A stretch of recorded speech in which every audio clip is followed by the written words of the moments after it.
आपका रिएक्शन सिर्फ आप पर अफेक्ट नहीं करता, या आपके सराउंडिंग के लोगों पर भी अफेक्ट कर रहा होता है। रिएक्शन एक 2 वे स्ट्रीट है। ये इंटरनली आप पर तो अफेक्ट करेगी, लेकिन एक्सटर्नल इम्पैक्ट भी छोड़ेगी। ये सिर्फ आप पर अफेक्ट करने के बजाय आपके सराउंडिंग के लोगों पर भी अफेक्ट करती है। आपके रिएक्शन आपके सराउंडिंग के लोगों को अफेक्ट करते हैं। और आपको जो ये लगता है ना कि आप लोगों को जवाब नहीं दोगे तो आप बहुत ज़्यादा वीक परसीव किए जाओगे, रिएक्ट नहीं करोगे तो आप कमज़ोर लगोगे लोगों को, ये बिल्कुल ही गलत माइंडसेट है। Those who know themselves, those who know the concept of energy, वो दूसरों की बातों पर रिएक्ट करने नहीं बैठ जाते।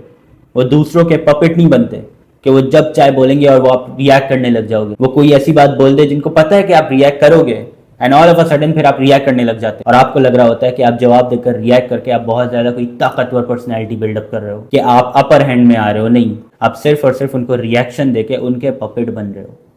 That is the whole scene. ये एक माइंडसेट शिफ्ट ले आओ कि खामोशी सिर्फ और सिर्फ वीकनेस नहीं होती। Silence is not only the weakness you are telling your brain. इस चीज़ को मैं एक एग्जांपल से समझाऊं तो किसी भी फैमिली गैदरिंग में या दोस्तों की गैदरिंग में जब कोई आपको पॉइंट मारता है, आपकी बेइज्जती करता है, तो आपका दिमाग 180 की स्पीड पे चल रहा होता है कि मैं कैसे उस बंदे को जलील करूं, कि मैं कैसे उस बंदे पर ऐसा पॉइंट मारूं कि वो पछता है कि उसने मुझ पर पॉइंट क्यों मारा था। जितनी बेइज्जती उसने मेरी की है मैं उसकी डबल बेइज्जती करूं। आपका दिमाग फिर वही पॉइंट ढूंढ रहा होता है कि मैं कैसे कुछ बोलूं। उस वक्त, दैट मोमेंट, आपको बस रिएक्शन देना होता है। आई हैव बीन देयर, मुझे भी यही रिएक्शन देना होता था हर वक्त। लेकिन उस रिएक्शन से आप अपर लेवल पर नहीं आते। उस रिएक्शन से आप कोई मजबूत पर्सनैलिटी, एक स्ट्रॉन्ग पर्सनैलिटी नहीं बनते। उस रिएक्शन से आप सिर्फ और सिर्फ उनके पपेट बनते हो, because they want you to react. उनको पता इस बात से आप रिएक्ट करोगे और वही उनको चाहिए।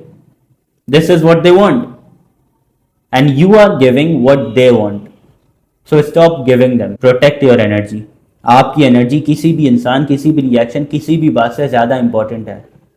आपकी एनर्जी उन सब चीजों से ज्यादा इंपॉर्टेंट है। तो उस एनर्जी को उन फजूल बातों पर वेस्ट करना छोड़ दो। अपनी एनर्जी को फजूल चीजों पर जाया करना छोड़ दो। लाइफ का ना एक रूल बना लो, एक माइंडसेट शिफ्ट समझ लो कि आज से और अभी से आप फजूल चीजों पर रिएक्ट करने नहीं बैठ जाओगे। हर वो चीज जिस पर आप पहले रिएक्ट करते थे, उस पर रिएक्ट करने से पहले एक हफ्ते के लिए, सिर्फ और सिर्फ एक हफ्ते के लिए, ये एक ट्रायल समझ लो। किसी भी चीज पर रिएक्ट करने से पहले जिस पर आप नॉर्मली रिएक्ट करते थे, उस बस रिएक्शन से पहले 2 सेकंड पहले अपने आप से पूछना है कि क्या ये चीज मेरा रिएक्शन डिजर्व करती है। क्या ये डिजर्व करती है, ये चीज, ये बात, ये बंदा, कि मैं उसको रिएक्शन दूं, अपनी एनर्जी दूं। क्योंकि रिएक्शन से सिर्फ आप अपनी एनर्जी उसको दे रहे होते हो। तो क्या वो बंदा, वो बात, वो चीज, जो भी हो, वो आपकी एनर्जी डिजर्व करता है, वो आपका रिएक्शन डिजर्व करता है। एक हफ्ते के लिए ट्राई कर लो कि हर बात पर आपने रिएक्ट नहीं करना, क्योंकि लोग तो आपको प्रोवोक करेंगे।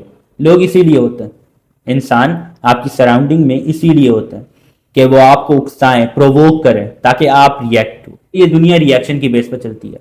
Every action has a equal and opposite reaction. जब आप रिएक्शन नहीं दोगे, जब आप रिएक्ट नहीं करोगे, तो उनकी बात की इंपॉर्टेंस ऑटोमेटिकली खत्म हो जाएगी। आई जस्ट फॉर 1 वीक, और रिजल्ट आपके सामने होंगे।